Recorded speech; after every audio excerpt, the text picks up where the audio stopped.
Hi everybody, thank you for joining us on Meet the Music. I'm Laurel Still, and we are here with Strangely Alright. Yeah! So Regan, yes, thank you so much for coming and joining us. Do you want to introduce the rest of the band? I would love to introduce the band. To my left is Sean Van Dalen. He plays guitar and writes songs. Okay, gotcha. And sings. He's also the co-lead vocalist. That's Raymond Hayden, who plays keyboards and... What's so funny? And you know, Ken Schaaf is on the bass there.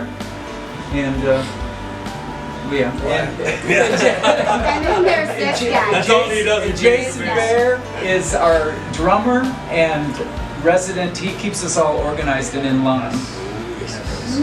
Yeah, he does. Thank He does a good you. job. You're welcome. Thank you. So tell me about Strangely Alright. What is your band and what is your... What is our band? What is your band? We are a band. We've been together for a few years, and it's like a little bit of a brotherhood kind of thing. And it was initially based, when Ken and I first started it, based just totally on recovery, and it's kind of branched out from that. But in the end, I guess the message and what we're about is just looking at things in a positive light, and if by our example and what we record and how we carry ourselves, it's about hopefully that people can see that they're enough, and that a message of hope and love isn't a sign of weakness, because a lot of people can think that, especially dudes. And so in the end, it's just about making great art and trying to be honest about our stories. So I don't know. That's a wonderful message to bring out, especially in this time. What type of genre is your music? Is it rock? Is it heavy metal? It's right now we're going through our psychedelic rock phase. Oh, very nice. And the band has evolved in terms of, like, when it first started, I was writing the songs, and then Sean came in, and Ray joined. Well, first Ray joined, and then Sean, and then JB, and the thing gelled. And so this is my philosophy on things. So, like, as the leader, fucking leader of anything is retarded. But as the head of this thing, one of the things I found is, if you want to get better, you have to give a little to get a little. And so Sean's a great writer in his own right, and we started doing these things in rehearsals where our songwriting was like him throwing out a riff, JB doing something, I would write some lyrics, and so it became more of a collaborative thing. And then Sean started giving me some of his music that I would write lyrics to, and then the guys would do their thing. So in the end, it's gone from me writing things to us writing things. And so I found, more of a and I found that, and one of the things about that is in the structure of things as the lead singer and all that kind of shit, is the idea that when you're willing to give up some of that control, that the band can grow and get better. Because it's just like anything. This guy's a great singer, this guy's a great keyboard player, and at least in my experience, that if I let people shine, the whole thing gets better and bigger. So that's kind of where we're at right now with the quote-unquote psychedelic rock stuff. So each artist has their own thing to put into the music. Oh, exactly. absolutely. And that definitely shows through, because when you can put your own touch on the music, there's pride in that, and that shows up. So you mentioned that you're the leader of the band. I read somewhere that you're the ringmaster. So is Yes. that so you'd rather be called, instead of the leader of the band, the ringmaster? So Sure. Probably more is this appropriate. your circus and these your monkeys? No. That's out of your mouth. That's how you see it. Yeah, I mean, it definitely is more suited than leader. Leader's a weird word to me. It is.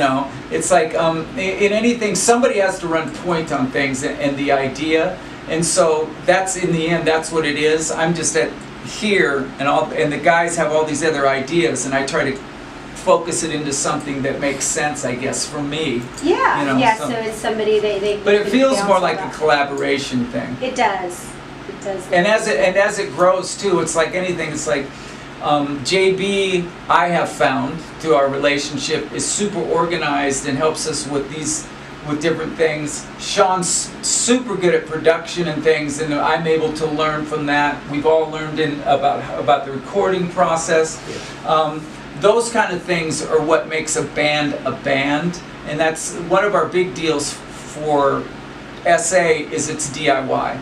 You know, we're all self-enclosed. He does the photos, or we do the photos. We do our own production. We've got a guy that does our mastering.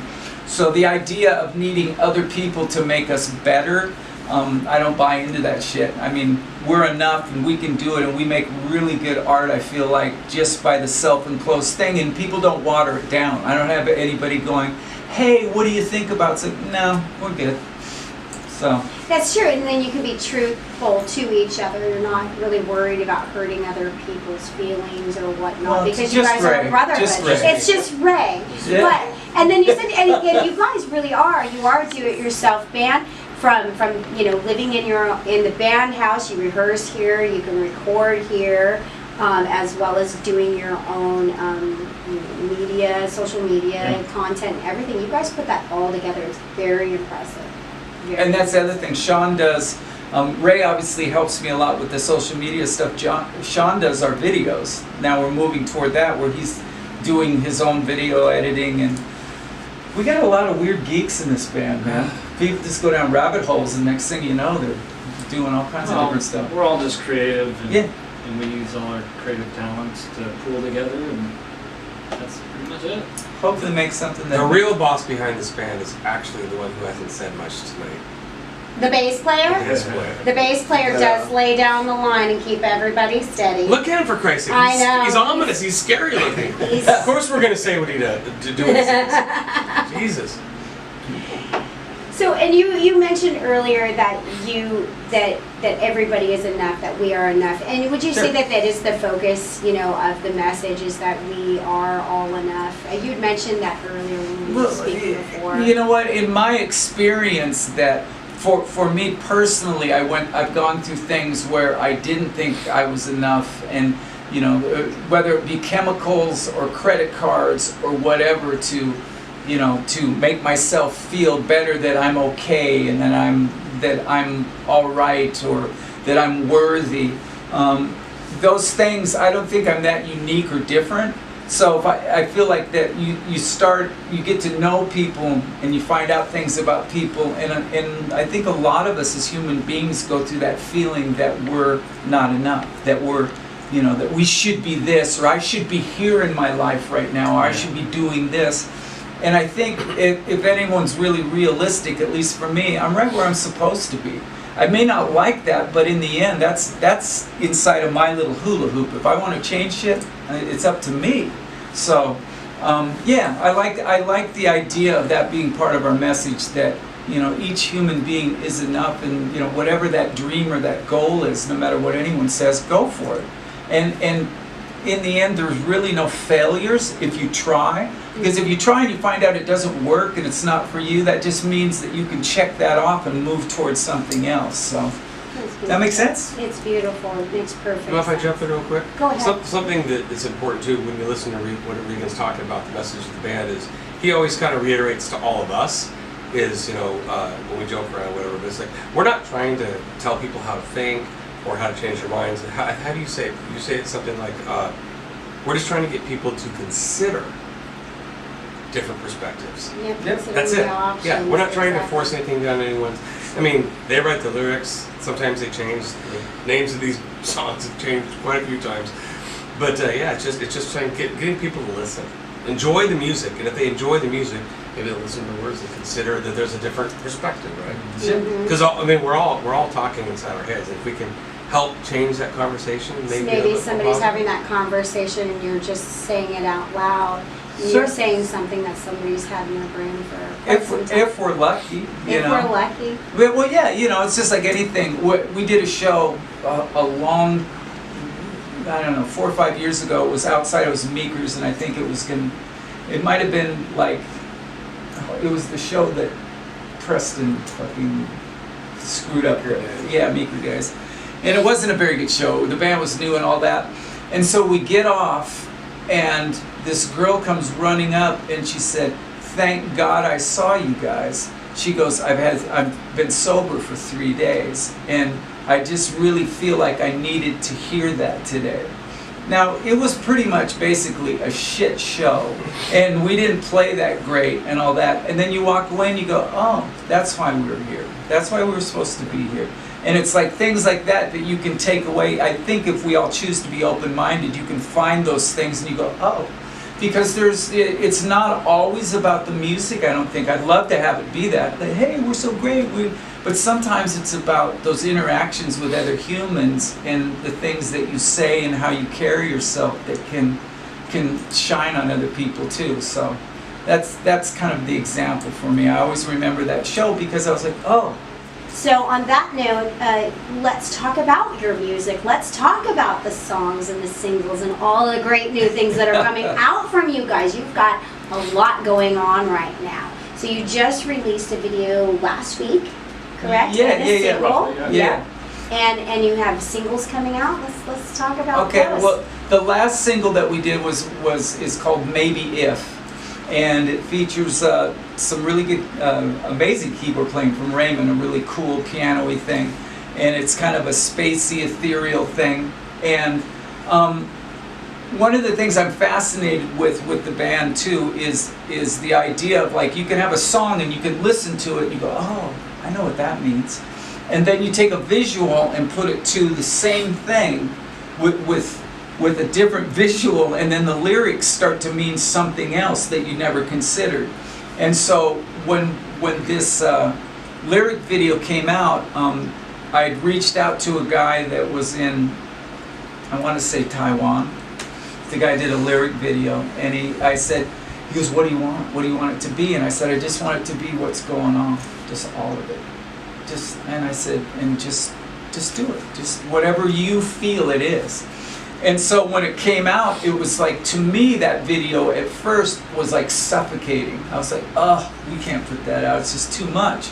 Because it has Black Lives Matters and all that shit, riots, and burning and fires. And these guys, Raymond especially, he's like, no, man, that really resonates with me.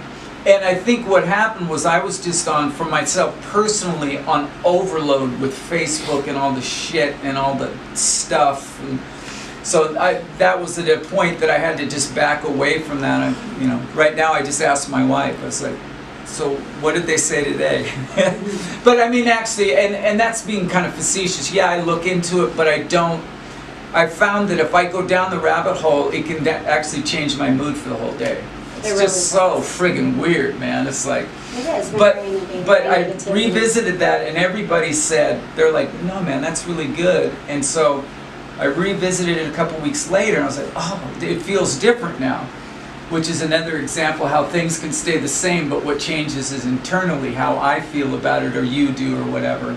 So that's where that's the backstory on the lyric video, and it feels good to put out something that resonates with people, even if they don't agree with all that stuff going on. Yes. To us, to me as an artist and what we do, it's just part of the story of what's going on in the world today. It is part of reality. Yeah, Yes, that's it's all. part of the reality, and we just have to find our way through it. Yeah. Maybe if Yeah.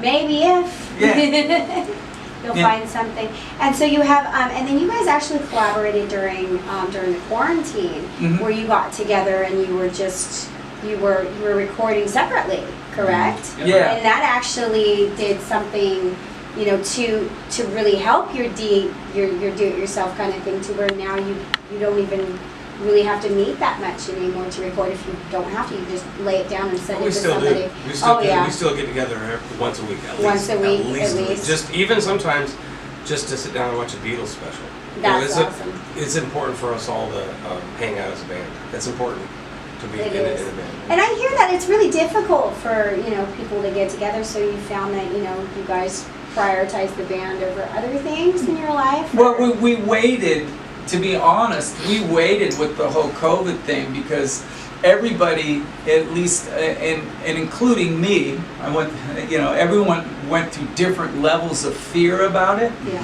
And I told my wife, I was like, I gotta go get gas. And she's like, why? And I go, because I feel scared shitless to go get gas, and I have to walk through this shit. That was right in the beginning, was like, don't touch this, don't do that. I was like, ah! Cleanse your groceries. And so we got a couple months into it, and then we reached out to each other, and it's like, hey, are we good? Should we start getting back together? And we're all like, yeah. You know, so that was the first decision to do that. And did we do the videos before that? They were like, they were in motion. Yeah, we to already keep had the busy. ideas for videos and everything, so we were kind of forced to learn how to collaborate on videos, you know, remotely and all that stuff, and it kind of pushed us outside of our comfort. Like, even Ray hadn't been recording at that point, so he learned how to record his keyboards independently, and I shot video at my house and all that. So yeah, we did that before we got Yeah. It's been a That's learning awesome. process. We've gained a lot from it. Yeah, so during the quarantine, and it sounds like you guys really excelled and it kind of pushed the band forward. Yeah, it did. It was good. It was healthy, and then when the things come out later, we're able to, like, you know, go, oh yeah, that's right. But I mean, sometimes doing things like that, because we couldn't hang out, it was more like, we better do something. Yeah. You know, because sitting around feeling weird, you know, about just where it was, because it just felt weird. You know, my wife asked me that because I was, what's the workers called? Essential. Yeah. And I was out in it and all that nonsense, and she's like, what's it like out there? I go, it's just weird, because I know in my head. So I was glad when we, you know, these projects came up, we decided, because I was like, I got something to do, Focus, you yeah, know, something to focus on. focus on, because if anything that we know is like, this too shall pass. When, I don't know, but things will move along to some different normal for us all. So yeah, that was really cool, and we put psych film to the first video, right? That was the one. That worked really well, and we realized that people really enjoy seeing us play live. Even though it was so weird to do it by ourselves. But then you get it all together, we're like, oh, we're kind of good. That's cool, you know? It was a nice We're a feeling. little entertaining. Yeah, that was Just a kinda little cool. bit. That's kind of cool. So do you feel like now, more than ever, it's important to have a social media presence, because we cannot come out in Washington State as of right now and play live? And so do you feel like having social media presence is going to help the band move forward? Well, I think as long as it's not just for the sake of it. I think if we continue to have something to say, I'd rather.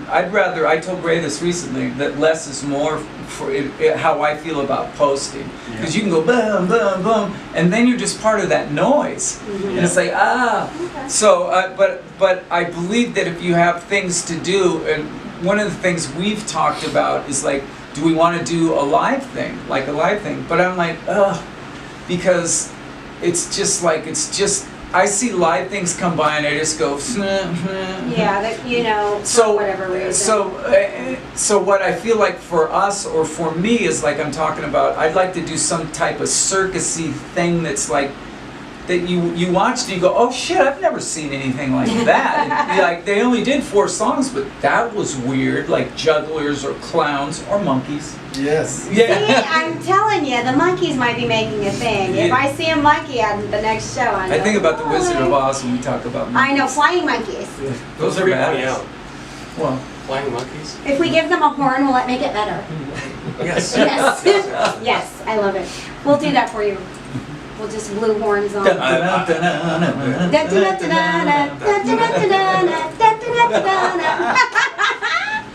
So, do you feel like you're?